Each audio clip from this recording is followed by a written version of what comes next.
የሶፍትዌር ኢንጂነሪንግ ተማሪዎች የሚሰሩት ሶስት ትልቅ ስህተቶች። ዛሬ ኮዲንግ ለሚማር ማንኛውም ሰው በተለይም ለተማሪዎች በጣም ወሳኝ ስለሆኑ ጉዳዮች እንነጋገራለን።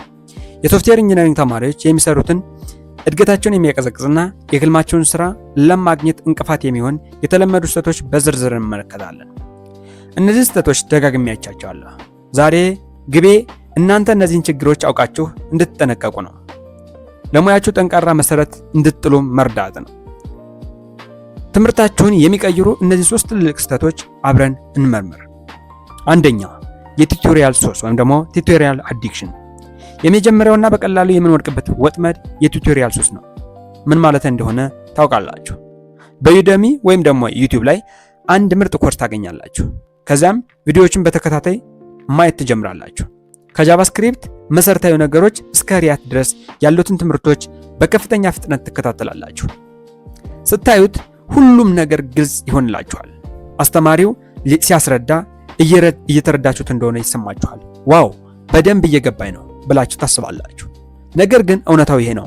ማየትና መስራት አንድ አይደሉም። የቱቶሪያል ሱስ አደገኛው ጎኑ የማወቅ ይመስለኛል የሚል የሐሰት ስሜት መስጠቱ ነው።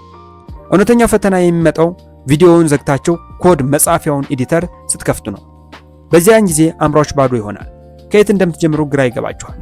ያለ ቪዲዮ እርዳታ አንድ መስመር ኮድ መጻፍ ያቅታችኋል። እናንተ እየተማራችሁ ያላችሁት ችግሩን መፍታት ሳይሆን መመሪያ መከተል ነው። ልክ አንድ ባለሙያ ምግብ ሲሰራ እንደማየት ነው። ሂደቱን ብታውቁትም ምግቡን ለብቻችሁ መስራት ትችላላችሁ ማለት አይደለም። ሁለተኛ፣ እውነተኛ ፕሮጀክቶች አለመስራት ወይም ደግሞ ኖ ሪል ፕሮጀክትስ። ይህ ስህተት ከመጀመሪያው ጋር የተያያዘ ነው። ብዙ ተማሪዎች ትንንሽ ኮዶችን ብቻ በመለማመድ አዙሪት ውስጥ ይገባሉ። ሉፕ ተምረው ትንሽ ሉፕ ይጽፋሉ። ፋንክሽን ተምረው ትንሽ ፋንክሽን ይጽፋሉ። ምናልባት ካልኩሌተር ወይም የሥራ ዝርዝር ወይም ደግሞ ቱዱ ሊስት መተግበሪያ ሰርታችሁ ይሆናል። እነዚህ የኮዲንግ ህጉን ወይም ደግሞ ሲንታክስ ለመረዳት ጥሩ ቢሆንም እውነተኛ ፕሮጀክቶች አይደሉም። እውነተኛ ፕሮጀክቶች ብዙ ውስብስብ ነገሮች እንድትጋፈጡ ያስገድዷቸዋል። አርኪቴክቸር እንድታስቡ፣ ዳታቤዝ እንድታስተዳድሩ እና ስህተቶችን በብልሃት እንድትይዙ ያደርጋቸዋል። መጫወቻ የሚመስሉ ትንሽ ነገሮች ብቻ መስራት የኢንጂነሪንግ ትልልቅ ፈተናዎችን መሸሽ ነው። ፊደላትን ተምሮ ታሪክ አለመጻፍ ማለት ነው። ኢንተርቪው ስትሄዱ ቀጣሪዎች ጊታብ አካውንታችሁን ማየት ይፈልጋሉ። እዚያ ላይ ያላችሁ ስራዎች በሺዎች የሚቆጠሩ ሌሎች ተማሪዎች የሰሩት ቱቶሪያል ብቻ ከሆነ ልዩ አያደርጋቸውም። እነሱ የሚፈልጉት አንድን ሐሳብ ከመነሻው አንስታችሁ ወደ ተጨባጭ ስራ የመቀየር ችሎታችሁን ነው። ሶስተኛ፣ ኮፒ ፔስት ኮዲንግ። ሁላችንም የሆነ ጊዜ ላይ አድርገነዋል። የሆነ ችግር ወይም በግ ሲገጥመን ስታክ ኦቨርፍሎው ወይም ጊታብ ወይም ደግሞ ባሁኑ ቻትጂፒቲ ላይ እንፈልጋለን። መፍትሄውን ስናገኘው ኮፒ እናደርጋለን፣ ከዛ ፔስት እናደርጋለን። ስራው ሲሰራ እፎይታ ይሰማናል።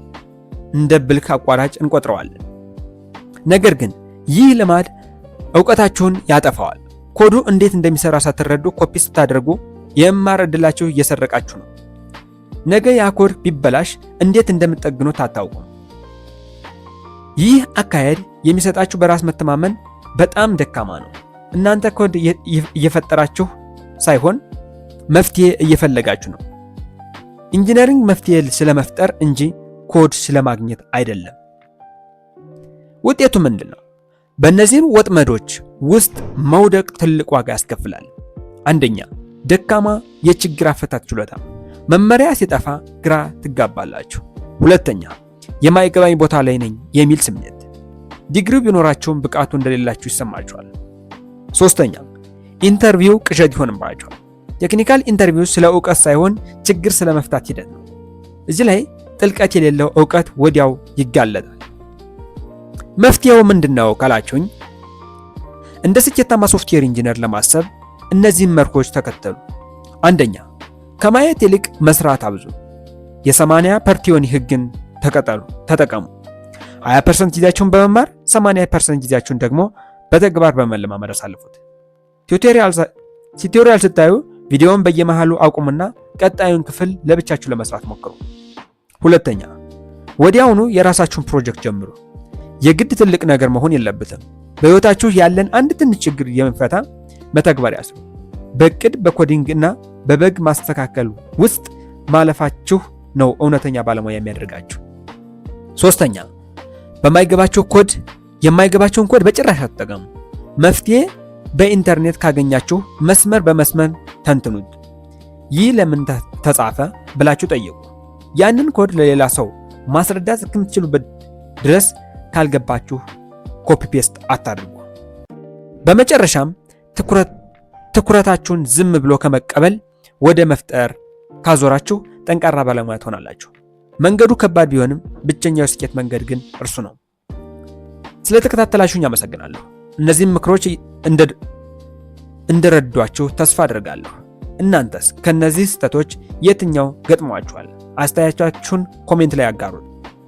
ቪዲዮውን ላይክ ማድረጋችሁን፣ ቻናሉን ደግሞ ሳብስክራይብ ማድረጋችሁን አትርሱ። በሚቀጥለው ቪዲዮ እንገናኝ።